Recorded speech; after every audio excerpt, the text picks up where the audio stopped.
토트넘이 약을 만나서 승점을 쌓아 올렸지만 아스널, 맨체스터 유나이티드 등이 강팀을 만나니 힘없이 무너지는 모습을 보입니다.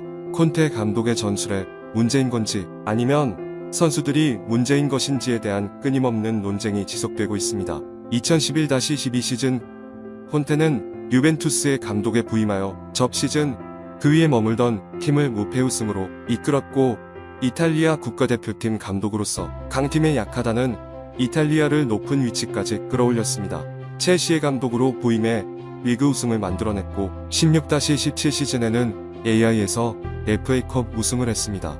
그리고 2011년 11월 누는 3투의 후임으로 토트넘의 감독직을 맡아 수행하게 됩니다. 토트넘은 과거 중하위권 팀들을 우승권으로 끌어올린 실력을 바탕으로 토트넘이 드디어 우승을 할 수 있을지 모른다라는 희망을 가지게 했고 우승 청부사라는 별명으로 불릴 만큼 이전의 팀들을 높은 위치까지 이끌며 명장의 반열에 오르다 싶었습니다. 20-21 그 위에 있던 토트넘을 다음 시즌4까지 끌어올렸고 22-23화의 언작은 토트 역사상 가장 좋은 출발이라고 평가받고 있습니다.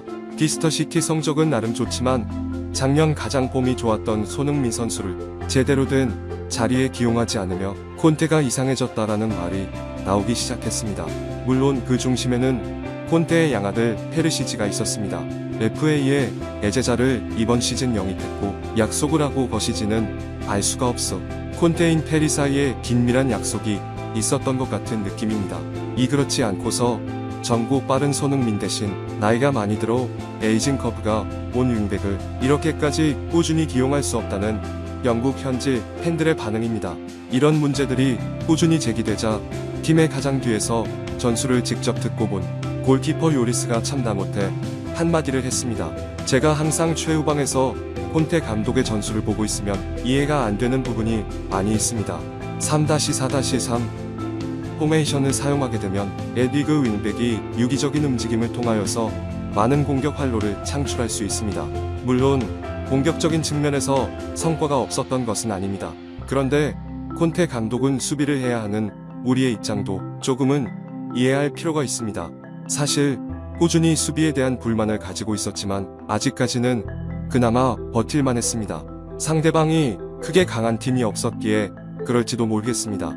하지만 지난 맨유전이 그 불만이 극에 달해 폭발할 지경까지 와버렸습니다.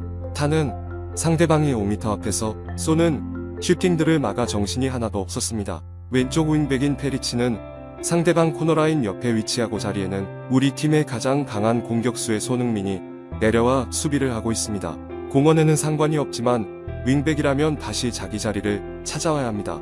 하지만 그렇지 않았기에 수비에서 크게 밀릴 수밖에 없었습니다. 공격수가 내려와 수비를 해야 하는 상황을 나는 도무지 이해를 할 수가 없어서 경기 끝나고 페리에게 찾아가 도대체 왜 수비를 하지 않는 것이냐고 물을 수밖에 없었습니다. 페리시치는 그저 미안하다며 별다른 변명을 하지 않았습니다.